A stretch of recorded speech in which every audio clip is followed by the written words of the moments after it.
Політичну опозицію на Заході забетонували хороші русські. Всі, хто тут в цьому залі чи на цьому зумі, розуміють, що хороші русські бувають тільки одні мертві. Живих хороших русських не буває, вони всі імперці, вони всі звикли жити в великій країні, в імперії. Повірте, ту історію, яку знають, в тому числі на Заході, Росія сама написала цим народам. І ця історія така, як історію колись нам вчили про історію України в Радянському Союзі. Що всі ці народи добровільно приєдналися до Росії. Чеченська Республіка Ічкерія не даремно окремими офіційними виробниками карт в Україні показується як незалежна держава, так? Тому що історично і юридично, і фактично це так і є, так вона тимчасово окупована, так вона в стані васалітету в імперії, але має всі права і всі можливості позиціонувати себе як незалежна держава. В минулому році антиімперський блок народів разом з своїми партнерами проводив в Києві також цікаві круглі стіл, і його назва була «Україна як Рамштайн для поневолених народів». Ми розпочали вже цей процес, але для цього абсолютно недостатньо громадської ініціативи, бо можливості значно є скромніші. Спільними зусиллями ми повалимо Російську імперію. І на 2 хвилини прошу до слова Ярослава Сватка, редактора «Шляху перемоги» в 90-х роках, який свого часу наша організація допомагала сім'ї Джохара Дудаєва вивозити, і тут в Івано-Франківській області її переховувала від українських і російських спецслужб. Як це не дивно? Дорогі друзі, я мав честь свого часу працювати в тому, так би мовити, скликанні АБНу, яке очолювала Слава Стецько, і під час Першої чеченської війни ми допомагали чеченцям, і це були дуже активні результати ми мали з цього.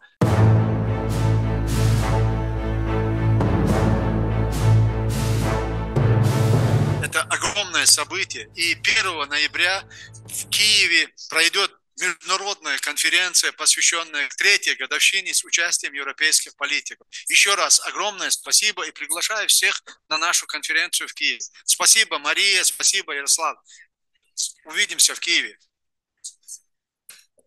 Дякую дійсно нашим народним депутатам за їхню активну працю. І запрошуємо до слова голову проводу Організації українських націоналістів, бандерівців Олега Медуниці, який є президентом антиімперського блоку народів, який вже 80 років проводить активну антиросійську боротьбу. Прошу, друже Олеже. Дякую, шановні пане Ахмеде, шановні наші чеченські друзі, шановні організатори, дякую за запрошення і дякую за те, що ви тут у Львові про це говорите. Я думаю, що всі ми розуміємо важливість деколонізації Російської Федерації.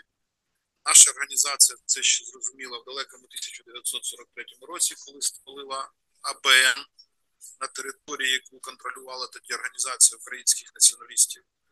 Пізніше АБН перетворився в АБН ширший, як політичний рух, який об'єднав всі антикомуністичні рухи, антитоталітарні на планеті, які боролися за розвал світової комуністичної імперської системи. І ця робота була успішною. Зрештою, Радянський Союз і ті європейські країни, які були під його впливом, розвалилися і були створені незалежні держави, в тому числі Україна. Пізніше АБН перетворився в антиімперський блок народів. І ми зараз бачимо свою задачу в тому, щоб Росія як країна перестала існувати. Ми глибоко переконані в тому, що нашою українською перемогою спільно з нашими союзниками буде не просто мир в цій війні, а результат, який унеможливить існування цієї країни, який дасть ковток безпеки всім народам в Західній Європі і тим народам, які Росія поневолила. А для цього треба робити роботу. Роботу таку, яку робили наші попередники. В першу чергу роботу на Заході, на так званому демократичному Заході.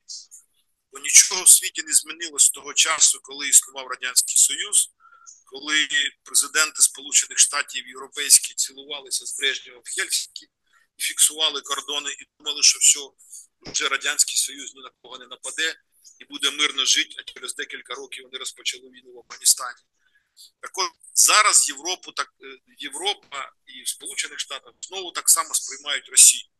Це якісь матрьошки, балалайки, агресивний Путін з ядерними ракетами. Вони досі думають, що Росія – це тільки росіяни. Вони ігнорують той факт, що Росія – це імперія, яка поневолила народи. Ми бачимо, що майже половина всіх полонених, яких ми захоплюємо на війні, не є етнічними росіянами. Коли ми їм про це говоримо, європейцям, от ми зараз повернулися з європейського туру, де ми говорили про справжніх політв'язнів путінського режиму. Ви знаєте, що в минулому році був обмін між Заходом і Росією. Так от Росія віддала тільки етнічних росіян. Жодного чеченця, інгуша чи дагестанця, які ведуть боротьбу ще з першої чеченської війни, не видали. Видали тільки етнічних росіян. Бо так хотів Захід. Бо вони знову думають, що якщо там Путіна змінити на якогось нового Горбачова чи Юлію Навальну, то Росія буде демократичною. Не буде цього. І про це треба на Заході говорити.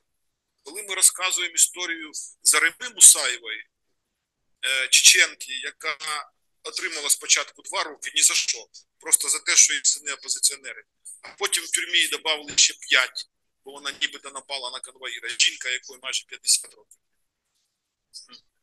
Вони дивуються, вони не розуміють, як таке може бути.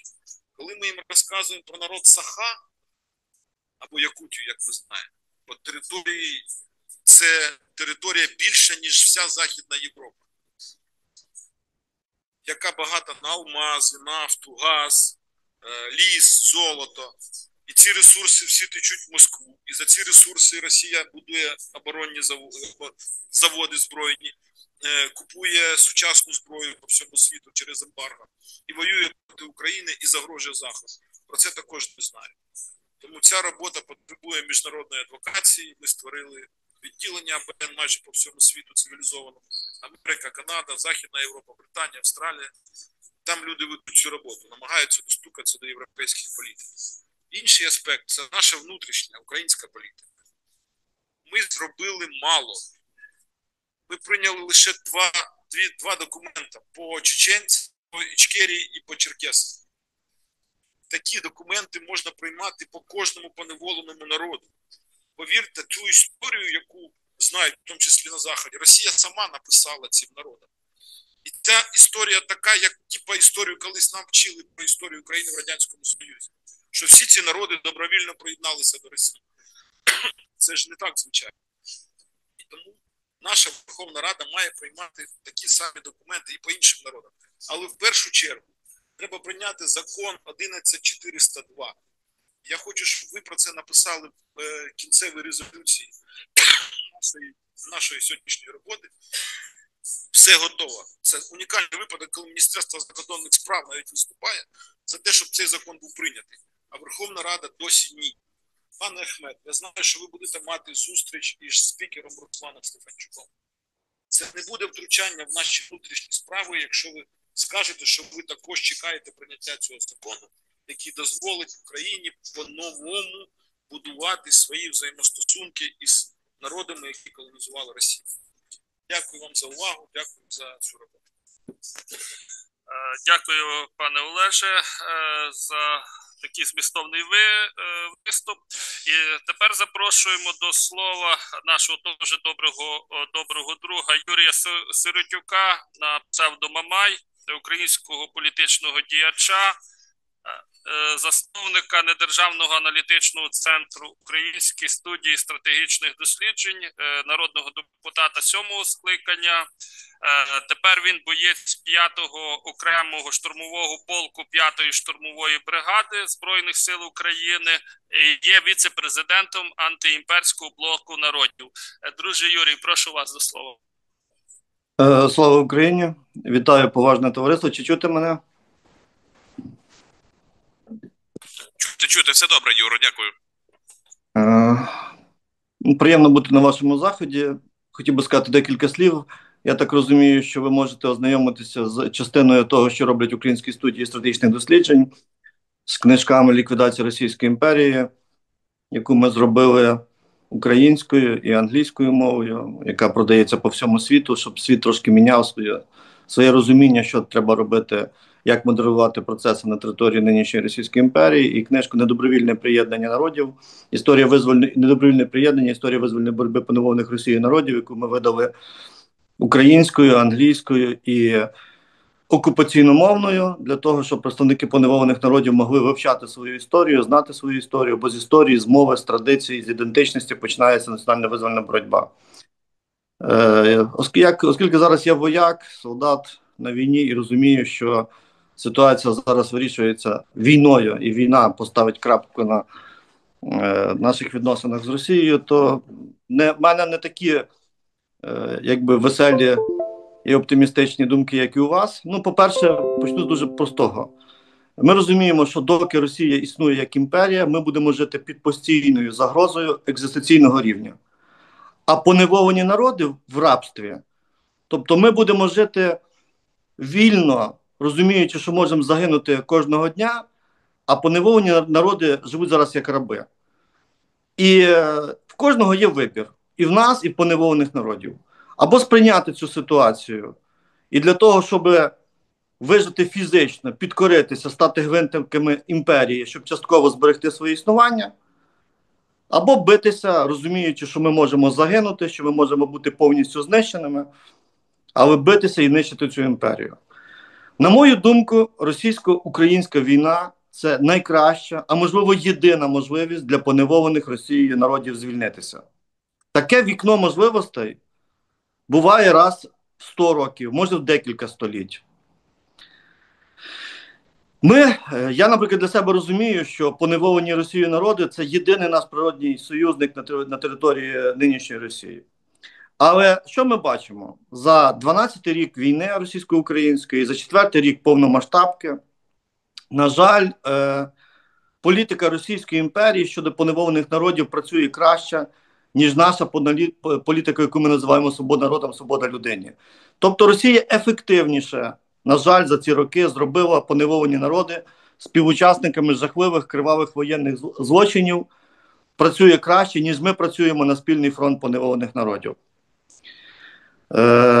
І тут є проблема і з нашого боку, і з боку поневолених народів. Ми розуміємо, що гіркий досвід чеченської нації, яка наодинці, спливаючи кров'ю, намагалася захистити своє право на ідентичність, на незалежність, на яке весь світ мовчки спостерігав, що заледве не привело до повного фізичного зникнення чеченської нації, привело до того, що поневолені Росією народів ведуть себе дуже обережно. Всі чекають результату війни, російсько-української війни. Всі розуміють, що виступити зарано може бути дорого коштувати для поневолених Росією націй.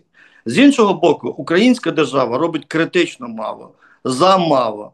Ми робимо якісь конференції, ми робимо якісь заяви інколи. Як сказав президент Антиімперського блоку народів, якісь там законопроекти ухвалюються, ключові не ухвалюються, до речі. Тобто мені здається, що і поневолені Росією народи не бачать в Україні того союзника, який чітко скаже, що ми готові не просто визнати право цих поневолених народів на незалежне існування, а ми готові їх підтримати збройним шляхом. І слів тут уже мало, тому що на 4-й рік повномасштабки чи на 12-й рік війни ми вже би мали мати чеченську армію, яка підпорядковується чеченському політичному керівництву, як союзну армію на території України, яка бореться так на території України за свою незалежність під своїми прапорами, під своїм політичним керівництвом. І так само інші, тобто Україна мала бути центром і військової, і визвольної боротьби. І ми повинні чітко зараз декларувати, що у випадку будь-яких воєнних дій на території повстань, на території поневолених народів, ми будемо підтримувати це воєнним шляхом. Ми так, як зайшли в Курську область на своїй етнічній території, ми так само маємо готові висаджувати свої десанти і воювати на будь-якій території Російської Федерації в підтримку будь-якого з поневолених народів.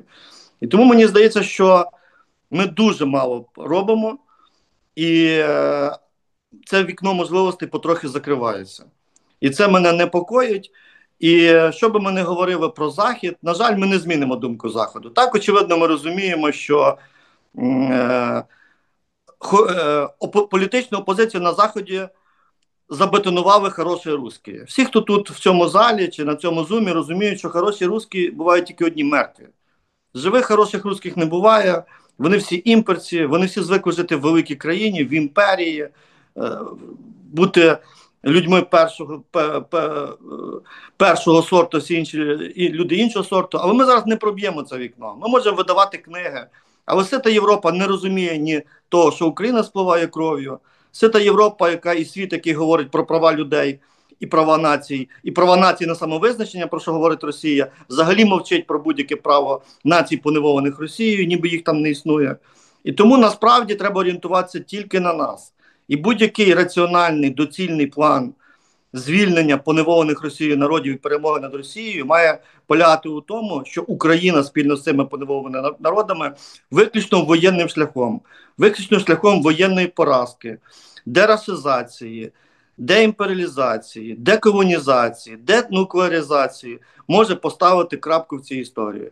Але, на жаль, я мушу констатувати, що крім слів красивих, ми робимо занадто мало, критично мало для того, щоб вижити і перемогти в цій екзистенційній війні. Тому треба від слів переходити до справ. І треба розуміти, що оцей союз природній української нації, яка бореться проти вічного ворога Росії і поневолених Росією народів, це наш союз, він має не залежати від того, яка влада в Україні. Бо влади приходять і уходять, політичні орієнтації зникають. Те, що сьогодні робить Львівська обласна рада, тобто ми маємо закладати такі міцні фундаменти нашої співпраці. Олег пропонує вносити якісь речі в резолюцію, а я пропоную будувати дім поневолених народів у Львові, дати їм приміщення, виділяти гроші в бюджеті, щоб їхніми мовами видавалися букварики, щоб говорило радіо їхніми мовами, щоб ця співпраця носила системний характер. Бо ту машину, як там казав кремлівський Карвик, що проти лома нема прийому, якщо хіба не інший лом. От ми маємо бути тими колективними ломами, які змінять цю ситуацію. І час на говоріння закінчився, товариство. І для України він закінчується, і він закінчується для поневолених народів. Тому вірю, що все-таки ми перейдемо до дій. Якщо будемо, я ще раз зазначу, у нас є вибір або битися з Москвою і бути знищеними і загинути, або стати рабами. Ми не збираємося бути рабами, значить ми маємо з ними битися на полі бою, перемагати, знищувати. Ну і я в це вірю. Слава Україні, товариство, дякую за запрошення взяти участь в такому хорошому заході. Чеченська Республіка Ічкерія недаремно окремими офіційними виробниками карт в Україні показується як незалежна держава, так, тому що історично і юридично, і фактично це так і є. Так, вона тимчасово окупована, так, вона в стані васалітету в імперії, але має всі права і всі можливості позиціонувати себе як незалежна держава. Тому те, що чеченські батальйони в Україні вийшли з ініціативою створення не лише включення в платформу так званої російської опозиції, власне, чеченського народу, а створення окремої платформи і представництва, власне, чеченського народу, це виглядає навіть більш коректніше. Розумію, що це надзвичайно складніше, але сама постановка питання точно допоможе нашій делегації добиватися більш якісного представництва наших партнерів, представників чеченської громади на міжнародному рівні. Одним з наших напрямків роботи тимчасової спеціальної комісії, і явно вона має бути продовжена, бо ми досі не добилися прийняття базового закону. І що найголовніше, ми поки що не можемо повноцінно передати питання представництва поневолених народів на міжнародній арені. Українські делегації, звісно, з погодженням представників поневолених народів зараз є тими делегаціями, які чітко фіксують колоніальний статус Російської імперії, чітко фіксують наявність поневолених народів і потреби їх представлення на міжнародному рівні.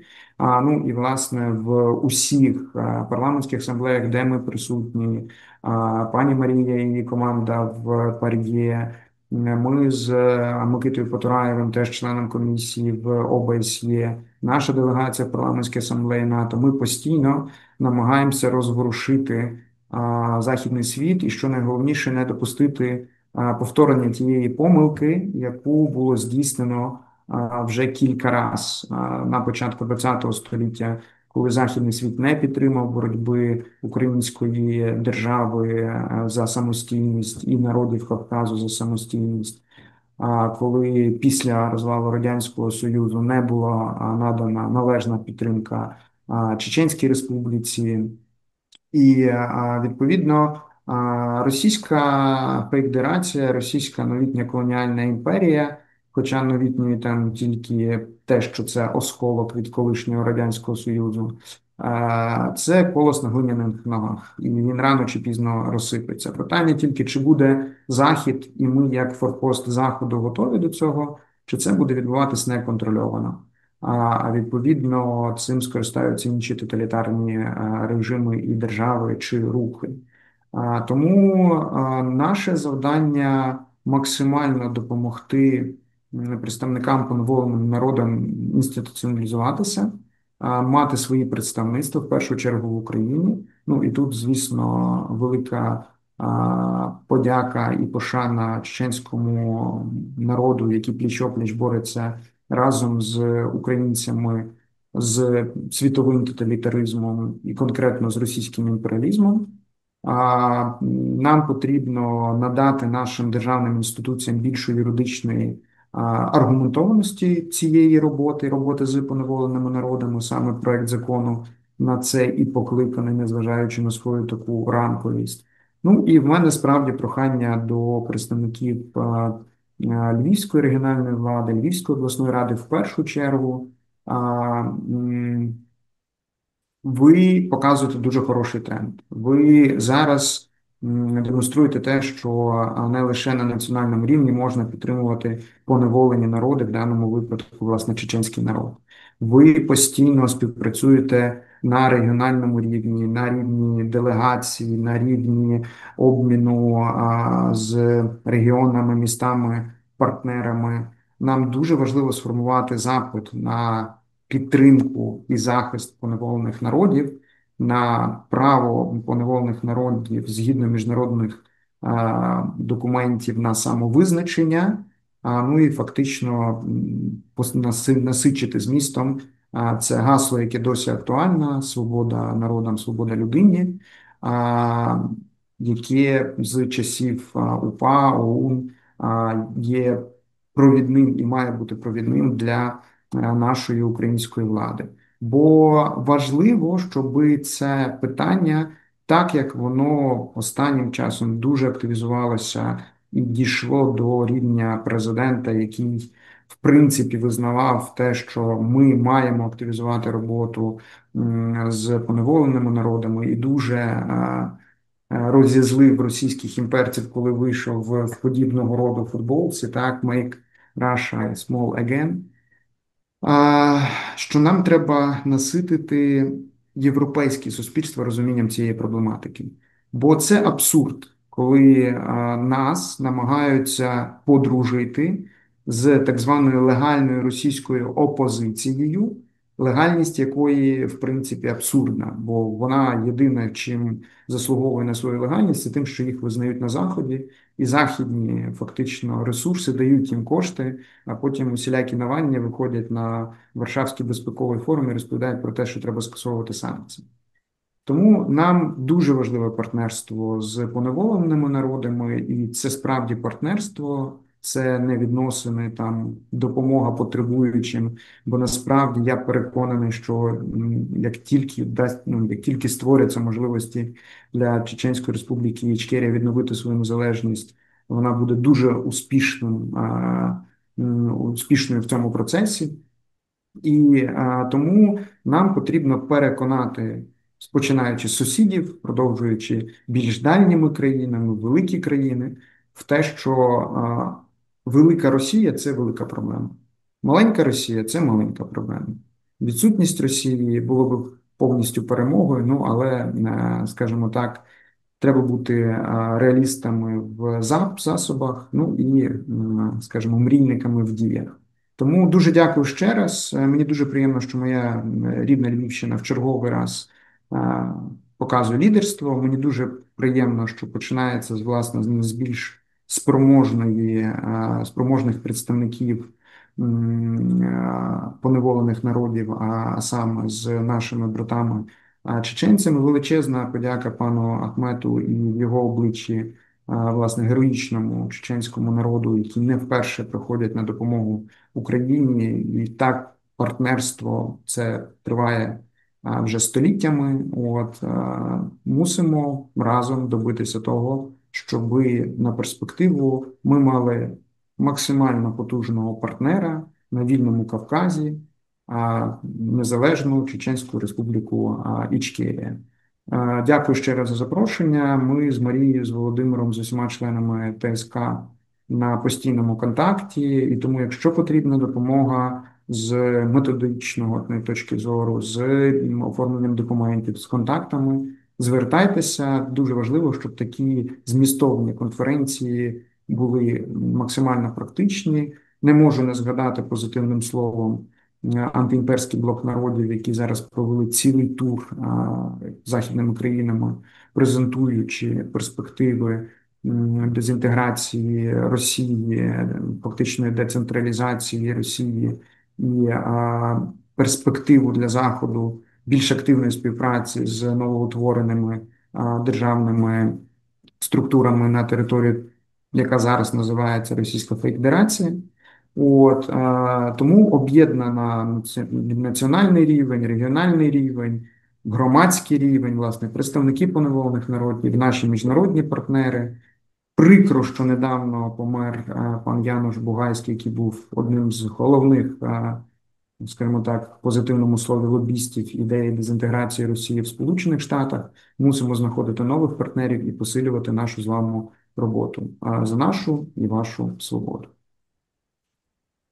Дякую, пане Ярославе. Ваше гасло на ваше. Я би ще хотів до слова запросити виконавчого директора антиімперського блоку Олега Літвицького, який би розказав ще про більше таких наших цікавих ініціатив, і, зокрема, про університет вільних народів, де куються кадри майбутніх президентів, прем'єрів тих поневолених народів. Дякую за можливість мати коротке слово. Я вітаю усіх учасників конференції, організаторів, шановних гостей і шановних наших друзів, які перебувають в онлайн-форматі.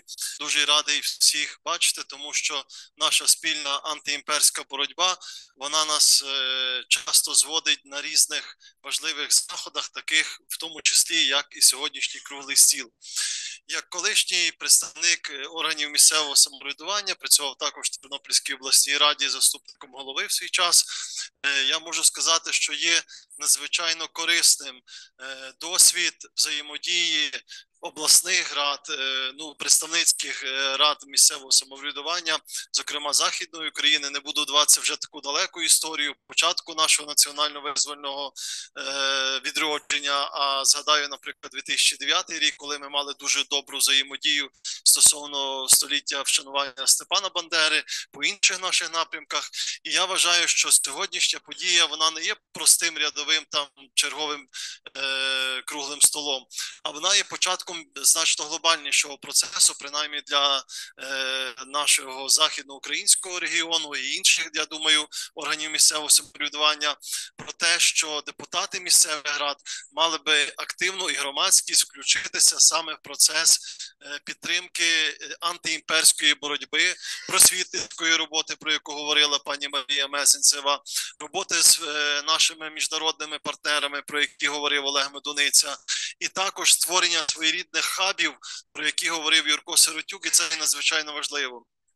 В минулому році антиімперський блок народів разом з своїми партнерами проводив в Києві також цікавий круглий стіл, і його назва була «Україна як Рамштайн для поневолених народів». Ми розпочали вже цей процес, але для цього абсолютно недостатньо громадської ініціативи, бо можливості значно є скромніші. І отаким хабом, таким Рамштайном для тих поневолених народів в широкому розумінні цього слова, власне, можуть стати ініціативи знизу від наших органів місцевого самоврядування, якщо це наразі ще не робить держава на центральному рівні. Хоча, безперечно, те, що готується вже сьогодні звернення, і ми бачимо проект звернення резолюції нашого круглого столу, звернення від депутатів обласної ради Львівської, я впевнений, що подібні аналогічні звернення мусять і можуть прийняти колеги із Тернополя, мого рідного, із Волині, із Рівного, із Франківщини та інших обласних чи місцевих рад, і це допоможе врешті-решт реалізувати те, про що говорив пан Тарас Пик, щоб законопроект став законом. І тоді він реалізує оцю ключову ідею, згадували ми сьогодні вже неодноразово 43-й рік, 46-й рік, що коли наші елементи нашої визвольної боротьби, національно-визвольної боротьби стають елементами української державної політики держави Україна. Це надзвичайно важливо і в плані підтримки національно-визвольної боротьби поневолених народів. А що ми ще робимо на громадському рівні? Я буквально тільки тези, щоб не затримувати час. Це справді унікальний освітній проект «Університет вільних народів», в якому вже закінчили навчання понад 100 лідерів національно-визвольних рухів поневолених народів. Чеченці, інгуші, черкеси, буряти, калмики, башкорти, карели і інші народи. Ми готуємо лідерів майбутніх незалежних держав, майбутніх президентів, прем'єрів і депутатів парламентів тих незалежних держав. Наш правозахисний проект, про який говорив вже пан Олег і пан Ярослав Юрчишин, це справді вікно в вільний світ, вікно в Європу, і ми на зрозумілій для них мові говоримо про те, що потрібно. Так само дуже важливим є інформаційний напрямок. Ми створили окремий сайт abn.org.ua, де не тільки про історію, але й про сучасність і про перспективи. І дуже тішуся, що тут сьогодні є представники засобів масової інформації нашої четвертої влади, і буду вдячний за максимальне висвітлення цієї актуальної теми не лише за результатами круглого столу, але на постійній основі. Тому що до нашого жалю і українське суспільство недостатньо розуміє важливість цієї теми, важливість нашої спільної боротьби і майбутньої спільної перемоги, в яку я теж свято вірю і всім нам бажаю. Дякую, слава Україні! І на 2 хвилини прошу до слова Ярослава Сватка, редактора «Шляху перемоги» в 90-х роках, який свого часу наша організація допомагала сім'ї Джахара Дудаєва вивозити, і тут в Івано-Франківській області її переховувала від українських і російських спецслужб. Як це не дивно? Дорогі друзі, ну так, я мав честь свого часу працювати в тому, так би мовити, скликанні АБНу, яке очолювала Слава Стецько, і під час Першої чеченської війни ми допомагали чеченцям, і це були дуже активні результати ми мали з цього, що свідчить, що і зараз це можна зробити. Це зараз можна зробити ще краще, ніж це робилося колись. От Микола сказав, що вивезли Аллу Дудаєву. Ну так це взагалі блокбастер. Це звільнили з-під арешту ФСБ жінку президента, нелегально вивезли звідти, переховували місяць тут, в Україні, і потім вивезли і легалізували вже в Варшаві. Уявляєте, який це був удар по Росії? Зараз такі речі теж можуть бути. Я що хотів би сказати з досвіду нашої тодішньої боротьби, з погляду на те, що відбувається зараз. Я вважаю, що те, що робить зараз АБН, це найважливішим є той проєкт «Університет вільних народів». Чому? Тому що завжди, коли трапляється вікно можливостей створити державу, важливо, щоб були потрібні люди в потрібний час з потрібними знаннями. Якщо такі люди є, щось почне робитися і щось обов'язково буде. От вони оце от роблять. Але є ще одна річ, яку потрібно, як мені здається, враховувати в своїй роботі на майбутнє, це те, що процес не завжди йде так, як ми собі в своїх романтичних мріях будуємо.